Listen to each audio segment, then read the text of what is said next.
Our schoolmaster used to take a nap every afternoon related to the disciple of Soyen Shaku. We children asked him why he did it, and he told us, "I go to dreamland to meet the old sages just as Confucius did." When Confucius slept, he would dream of ancient sages and later tell his followers about them. It was extremely hot one day, so some of us took a nap. Our schoolmaster scolded us. "We went to dreamland to meet the ancient sages, the same as Confucius did," we explained.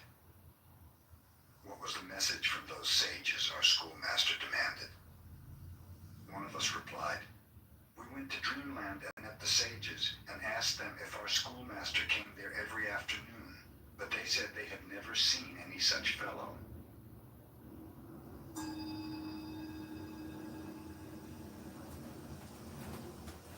Joshu began the study of Zen when he was 60 years old and continued until he was 80 when he realized Zen. He taught from the age of 80 until he was 120. A student once asked him, "If I haven't anything in my mind, what shall I do?" Joshu replied, "Throw it out." "But if I haven't anything, how can I throw it out?" continued the questioner. "Well," said Joshu, "then carry it out."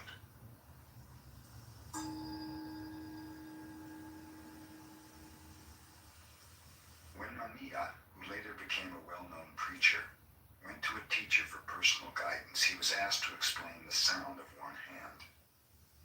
Mamiya concentrated upon what the sound of one hand might be. "You're not working hard enough," his teacher told him. "You are too attached to food, wealth, things, and that sound. It would be better if you died. That would solve the problem." The next time Mamiya appeared before his teacher, he was again asked what he had to show regarding the sound of one hand. Mamiya at once fell over as if he were dead. "You're dead, all right," observed the teacher. "But how about that sound?" "I haven't solved that yet," replied Mamiya, looking up. "Dead men do not speak," said the teacher. "Get out."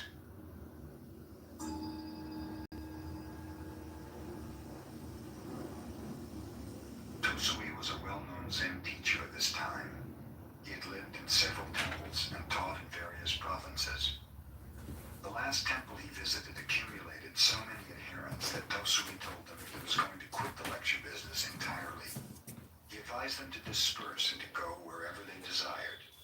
After that, no one could find any trace of him. 3 years later, one of his disciples discovered him living with some beggars under a bridge in Kyoto. He at once implored Tosui to teach him. "If you can do as I do for even a couple of days, I might," Tosui replied. So the former disciple dressed as a beggar and spent a day with Tosui. The following day, one of the beggars died. Tosui and his pupil carried the body off at midnight and buried it on a mountainside. After that, they returned to their shelter under the bridge. Tosui slept soundly the remainder of the night, but the disciple could not sleep.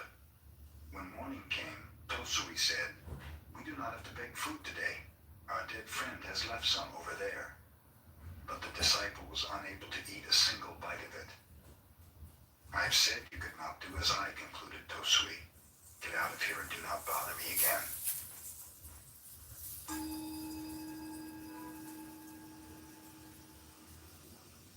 When Bankei held his seclusion weeks of meditation, pupils from many parts of Japan came to attend. During one of these gatherings, a pupil was caught stealing. The matter was reported to Bankei with the request that the culprit be expelled. Bankei ignored the case. Business tech that's bold, fresh, and delicious. Get started at easycater.com. Later, the pupil was caught in a similar act, and again Bankei disregarded the matter. This angered the other pupils, who drew up a petition asking for the dismissal of the thief, stating that otherwise they would leave in the body. When Bankei had read the petition, he called everyone before him. "You are wise brothers," he told them. "You know what is right and what is not right. You may go somewhere else to study if you wish. But this poor brother does not even know right from wrong.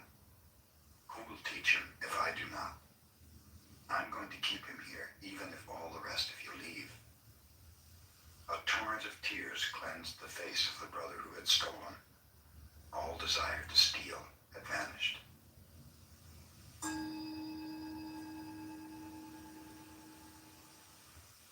During the Kamakura period, Shinkan studied Tendai 6 years and then studied Zen 7 years. Then he went to China and contemplated Zen for 13 years more. When he returned to Japan, many desired to interview him and asked obscure questions. But when Shinkan received visitors, which was infrequently, he seldom answered their questions. One day, a 50-year-old student of enlightenment said to Shinkan, "I have studied the Tendai school of thought since I was a little boy, but one thing in it I cannot understand. Tendai claims that even the grass and trees will become enlightened. To me, this seems very strange. Of what use is it to discuss how grass and trees become enlightened?" asked Shinkan. "The question is, how you yourself can become so. Did you ever consider that?" "I never thought of it in that way," marveled the old man. "Then go home and think it over," finished Shinkan.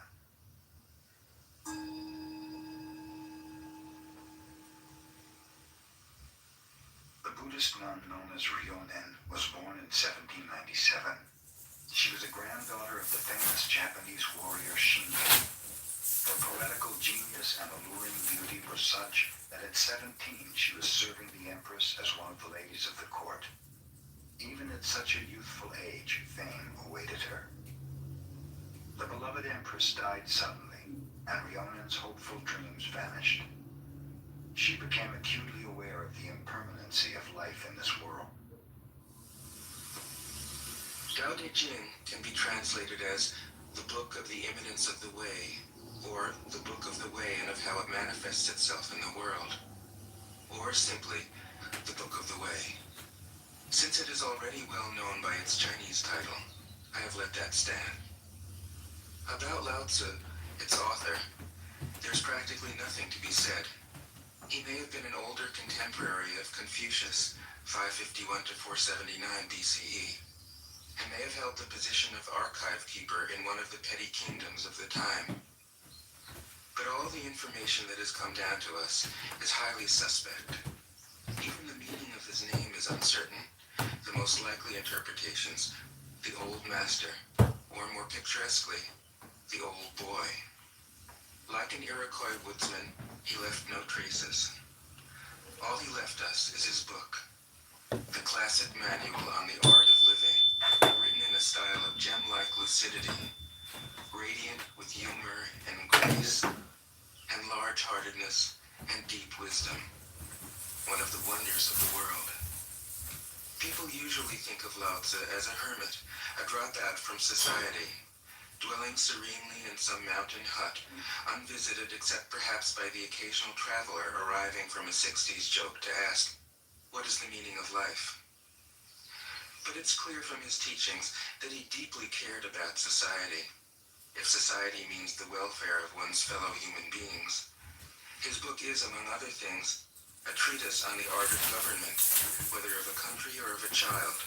The misperception may arise from his insistence on wei wu wei, literally doing, not doing, which has been seen as passivity. Nothing could be further from the truth.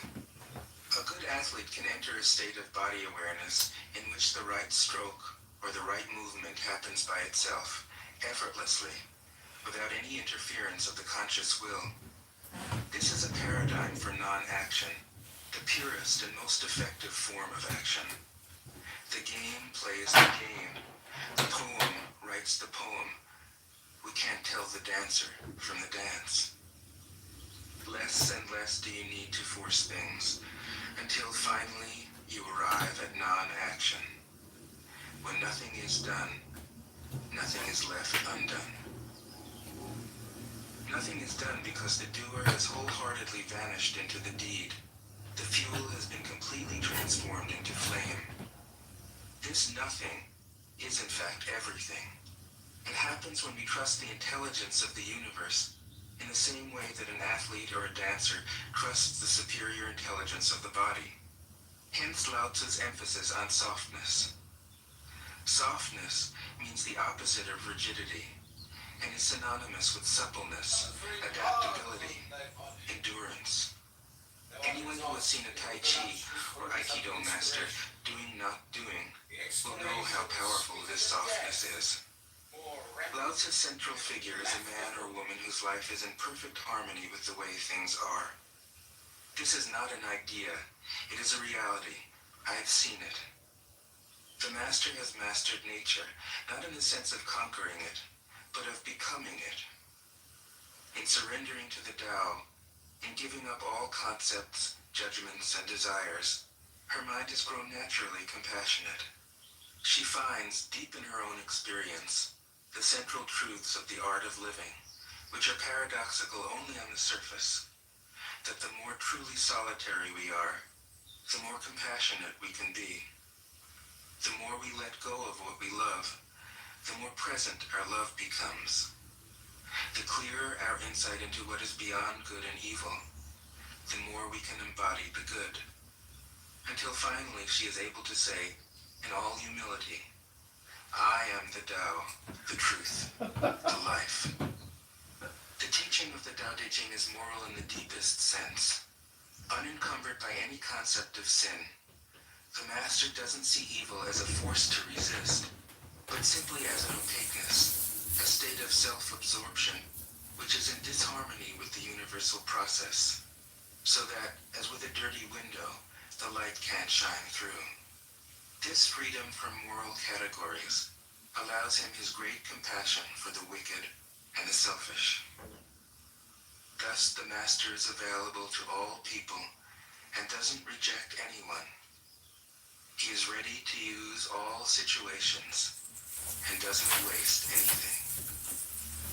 This is called embodying the light. What is a good man but a bad man's teacher? What is a bad man but a good man's job? If you don't understand this, you will get lost, however intelligent you are. It is the great secret. The listener will notice that in the many passages where Lao Tzu describes the master, I've used the pronoun she at least as often as he. The Chinese language doesn't make this kind of distinction. In English, we have to choose. But since we are all potentially the master, since the master is, essentially, us, I felt it would be untrue to present a male archetype, as other versions have, ironically, done. Ironically, because of all the great world religions, the teaching of Lao Tzu is by far the most female. Of course, you should feel free throughout the recording to substitute he for she, or vice versa. As to method, I worked from Paul Karas's literal version, which provides English equivalents, often very quaint ones, alongside each of the Chinese ideograms. I also consulted dozens of translations into English, German, and French. But the most essential preparation for my work was a 14 years long course of Zen training, which brought me face to face with Lao Tzu and his true disciples and heirs, the early Chinese Zen masters. With great poetry, the freest translation is sometimes the most faithful. We must try its effect as an English poem, Dr. Johnson said. That is the way to judge of the merit of a translation.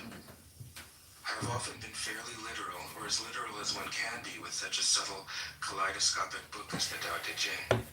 But I have also paraphrased, expanded, contracted, interpreted, worked with the text, played with it, until it became embodied in a language that felt genuine to me. If I haven't always translated Lao Tzu's words, my intention has always been to translate his mind. Describing the indescribable, teaching the unteachable. Hey Rondale, are you there? Can you come up on stage real quick?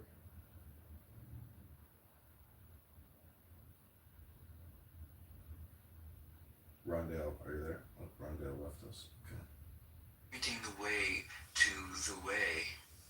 What does Lao Tzu think he is doing here? It can't be done. No way. Hence, Po Chu-yi, poet and stand-up comedian, wrote, "He who talks doesn't know, he who knows doesn't talk." That is what Lao Tzu told us in a book of 5,000 words. If he was the one who knew, how could he have been such a blabbermouth?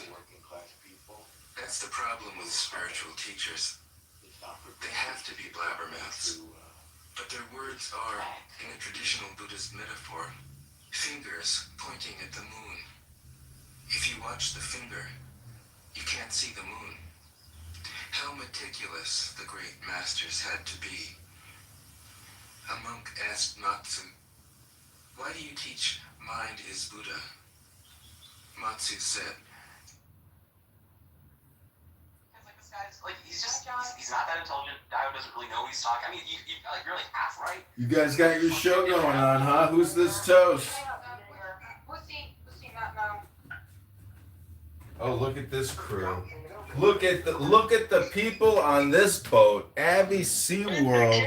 Mr. Kitover, what? Charlie Kirk is dead. They shot him, John. They shot him dead. Yeah, do you think that was some kind of a ritual or something? John, I'm gonna ask you.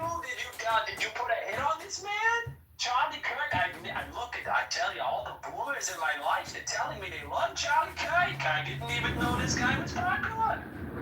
I don't know, ceremony and ritual, that's what I say. Ceremony and ritual. Life, you don't... I think Tyler... What do you think your funeral will be like? What do you think your funeral is going to be like? What funeral? I think they're gonna cremate me. Well, I'm just saying, you know, you don't get to see it. I think I'll go something like this. Essentially, the news that I'm dead will. I mean, I don't want to be in a position on anybody. Hopefully, hopefully I won't. I hope if I die, I won't cause. Well, if I get to go to your funeral, I want to read a poem at your funeral. Is there a poem you'd like me to read at your funeral, Diogenes? Yeah, that's great. Let me actually think about that and. Think about that. Abby, I'll just read your last receipt from the grocery store. We'll all laugh at you. Okay, so can I send a message to Nora? Hi, Nora, if you're listening. Hey, Kitover, got some good political stuff for you. Okay, how's your campaign going, by the way? Well, I've had a setback.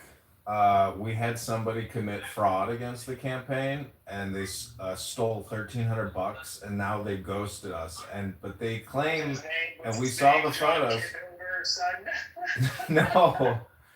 No, I don't want to say her name or say anything because she says her mom is very sick. But the thing is, like, why can't she text me? I'm very upset. So we've paid her like $1,300. She's gotten about 1,000 signatures. I hope and pray to God she put the signatures and the petitions in the mail, and she's ghosted me because she's too emotional over her mother, or she just doesn't want to be a part of the campaign. But I hope to God. All those people, you get played by everybody. Jesus. Yeah. So, you know, I said to a campaign manager yesterday that, you know, if she ripped me off, then, you know, divine punishment is, you know, very exacting. And he said everything happens for a reason, and it was meant to be. So all I'm saying is, you know, I would have liked to have spent that money on me. You know, traveling, staying in hotels, having nice food, getting the signatures myself. So the thing is, you know, I still have the money to continue on, but the morale is what has suffered the And most. you know what? Maybe spend some of that money going out and getting yourself a nice dinner, because you know morale is truly the most He's doing it all the essential part. time. Well, there you go. So keep it up. Maybe increase the frequency of the caviar and you know, all that. Okay. No, that's not what I'm saying. I'm just saying that, you know, in politics, the thing is, really the truth is, if you want something done right, you do it yourself. And if you don't know how to do it, you have to learn how to do it. And that's what life's all about. That's right. That's right. And in other news, did you hear about Peru for assassinations? What was that, Eli? Oh, Wolf off me. Eli, did you enjoy the reading that I did yesterday?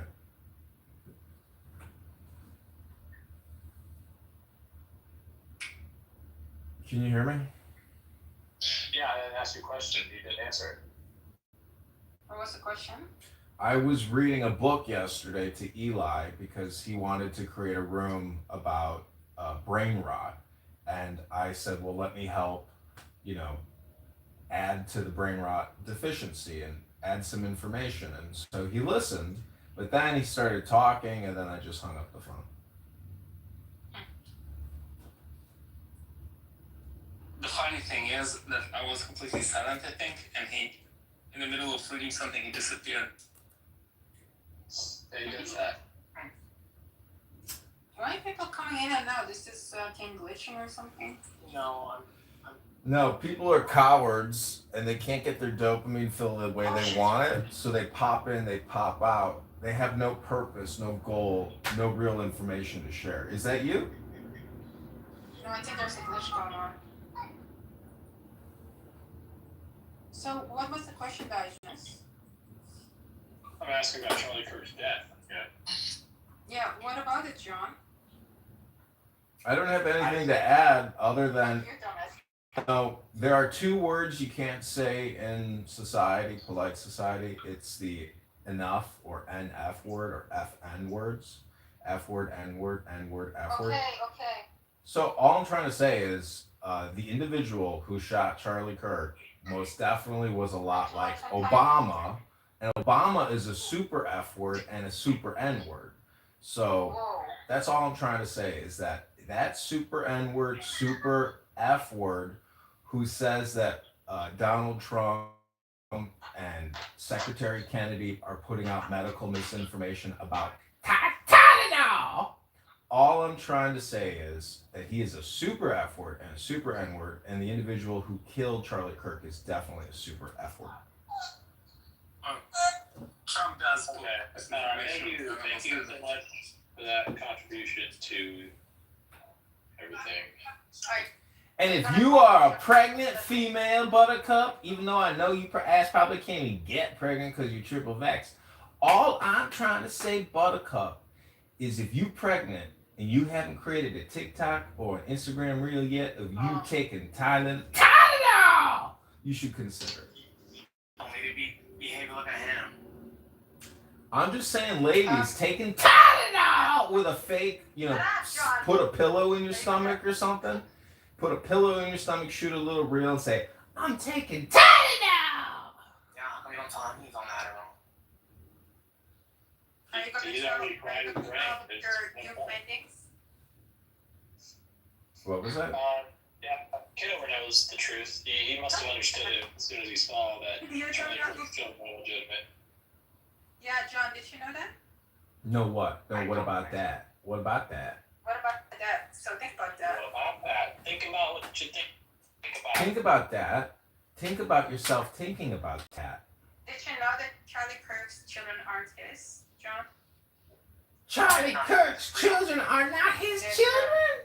Did his mama take Tylenol or did his wife take Tylenol? No, I think Tylenol. Israel? Israel. Wait, how? Israel? Go to the internet. Israel? Okay. Israel! Shut up! The Mossad impregnated his wife. I speak. Okay, everybody, my remote handler in Mossad is doing a remote projection right now. Please hold. Does she have one of those like fertile thingies like? No, we don't. Obviously,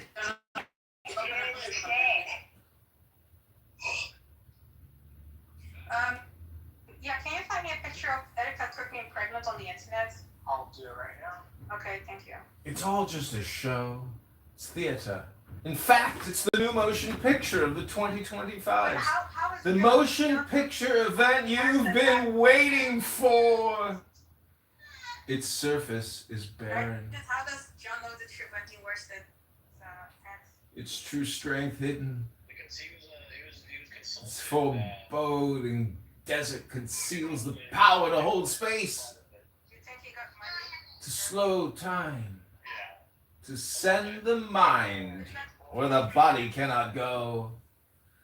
It is the source of the ultimate power. What is this? What are these pictures, John?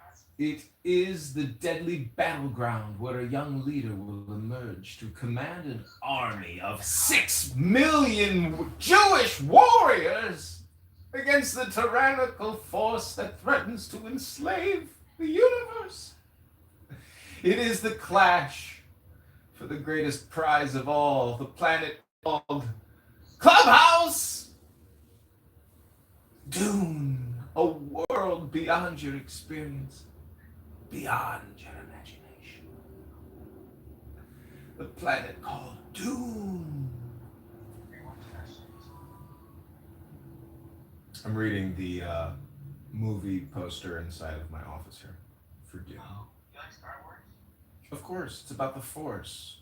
Let me ask you something. After you have a big Mediterranean dinner, what is the force of your tuchus the next morning at 8 a.m.? Thanks, John.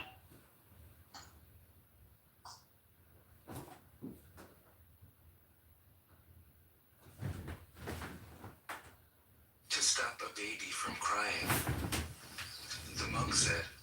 When the crying has stopped, what then? Matsu said. I teach, not mind, not Buddha. So now you just connect with nature The every monk day? said, how about someone who isn't attached to either? Matsu said, I would tell him, not beings. The monk said, and what if you met a man unattached to all things? What would you tell him? Matsu said, I would just let him experience the great Tao. In fact, the truth is right before our eyes, right under our noses. So simple that every child understands it. And yet, as Bankei said, the farther you enter into it, the deeper it is. Where is the way to the way? What a question. Still, for complicated minds, drastic measures are needed. Lao Tzu's book was written as a response out of grandmotherly kindness. According to the oldest biography, Lao Tzu lived for a long time in the country of Chu, but seeing its decline, he departed.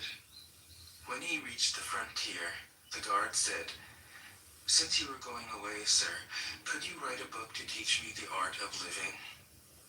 Thereupon, Lao Tzu wrote his book about the Tao and departed. This is legend, but it is an accurate description of the way in which true teaching happens. He who knows doesn't talk, but words are no hindrance for him. He uses them as he would use gardening tools. When someone asks, he answers.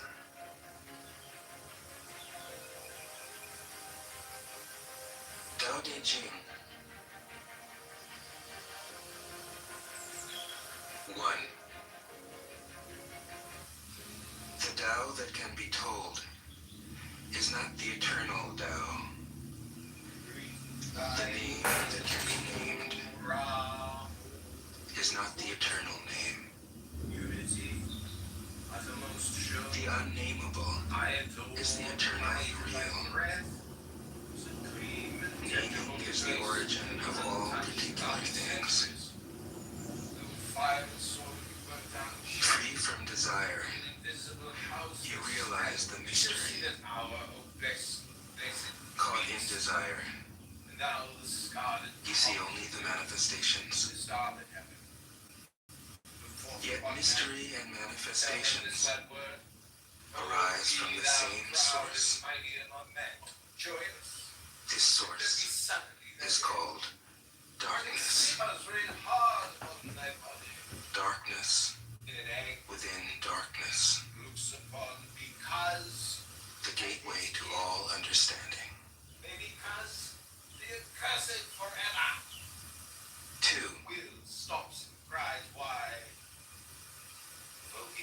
When people see some things as beautiful, other things become ugly. When people see some things as good, other things become bad. Being and non-being create each other. Difficult and easy support each other. Long and short define each other. High and low depend on each other. Before and after follow each other. Therefore the master acts without doing anything. The basic question you have to ask. And teaches without saying anything. Things arise, and she lets them come. Things disappear, and she lets them go. She has, but doesn't possess. Acts, but doesn't expect. When her work is done, she forgets it. That is why it lasts forever.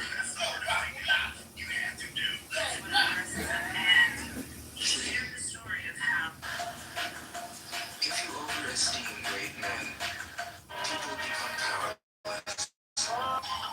If you overvalue possessions, people begin to steal. The master leads by emptying people's minds and filling their cores, by weakening their ambition and toughening their resolve. He helps people lose everything they know, everything they desire. He creates confusion in those who think that they know. Has a window, I sure hope you're looking down, cause we ain't Practice not being, and everything will fall into place. Charlie, I don't know if you can see us now. 4.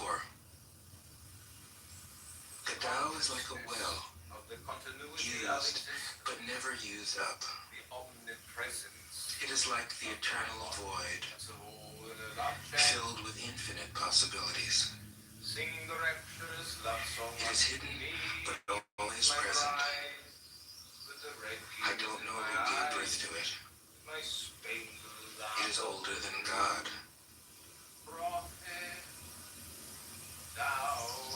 5.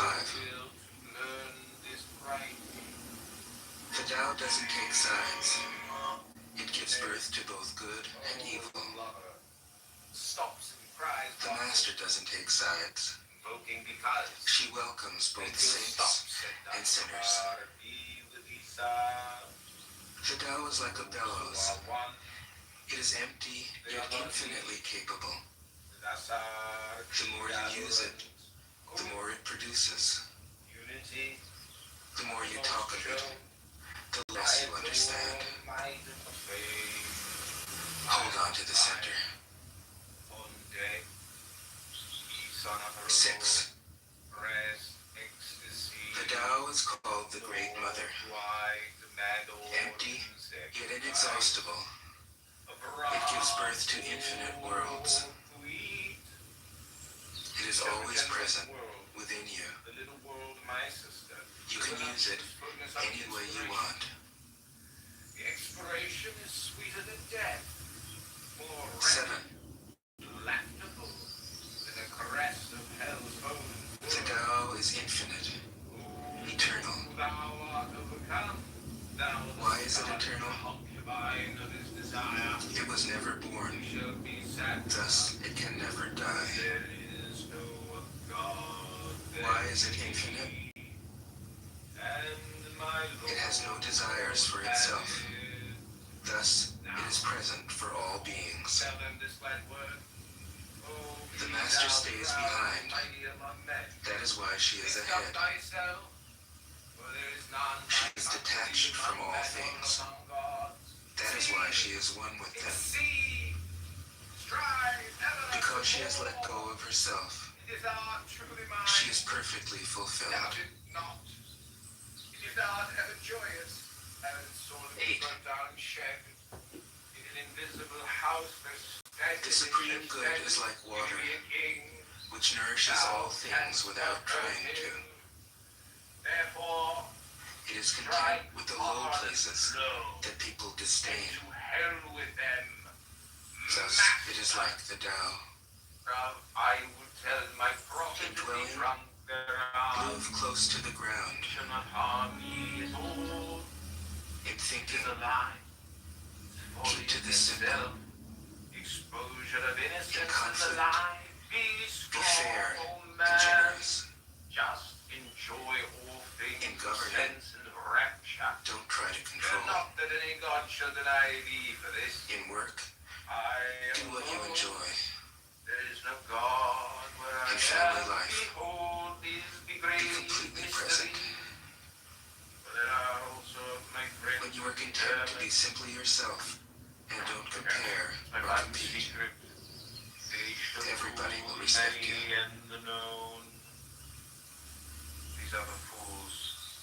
Nine. Fill your bowl to the brim, and it will spill. Keep sharpening your knife, and it will blunt.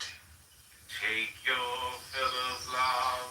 Chase after money and security, Above you, and your heart will never unclench. my ecstasy, Care about people's approval, my and you will be their joy prisoner. is to see your joy. Do your work, then step back. The only path to serenity.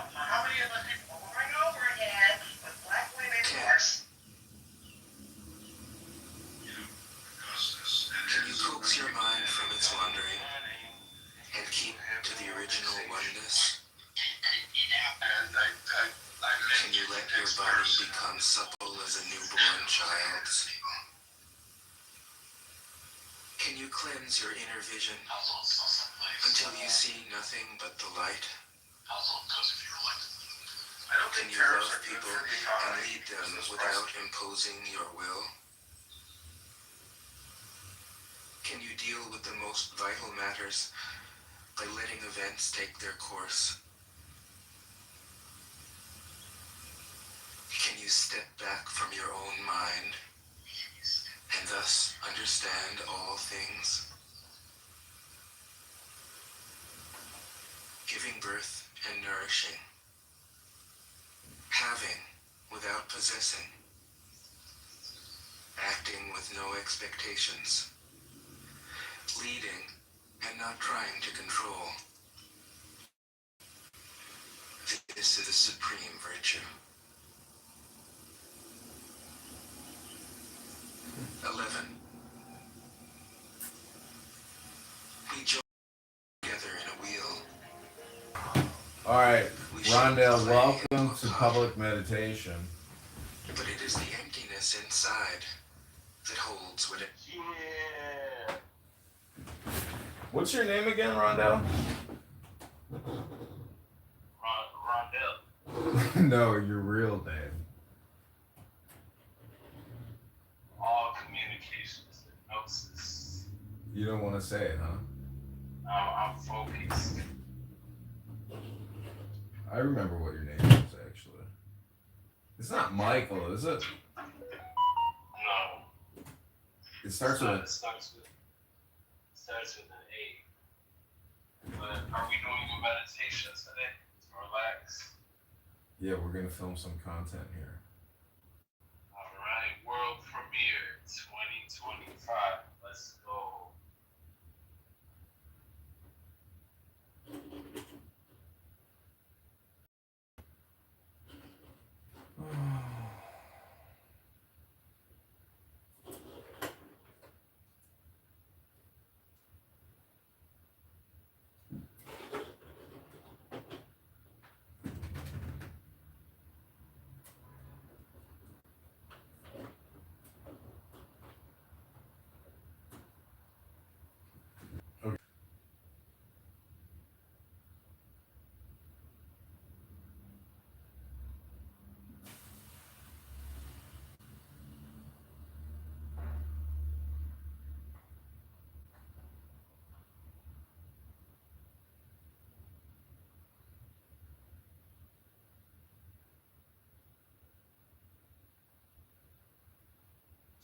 Okay, take the second deepest breath of the day.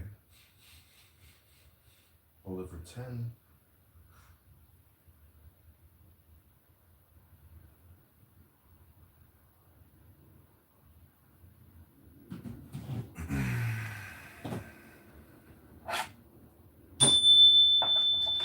Okay, Rondale, aka guy that starts with the letter A, go to my new room where we will read the Tao Te Ching.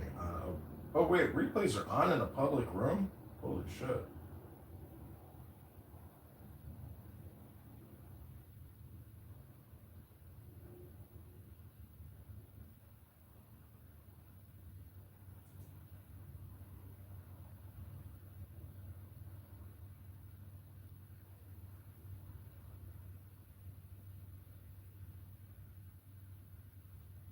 Do you have 60 seconds for Tanya?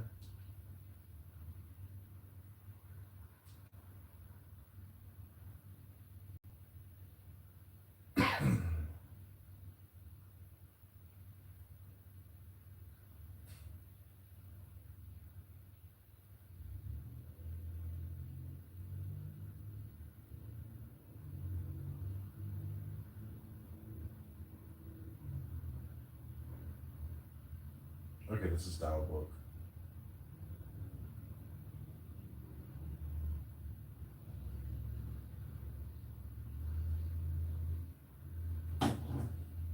Okay, this is meditation by John. Go to the next live stream. We're going to read the Tao for about 30 minutes to an hour, and we're going to create a bunch of clips here on YouTube.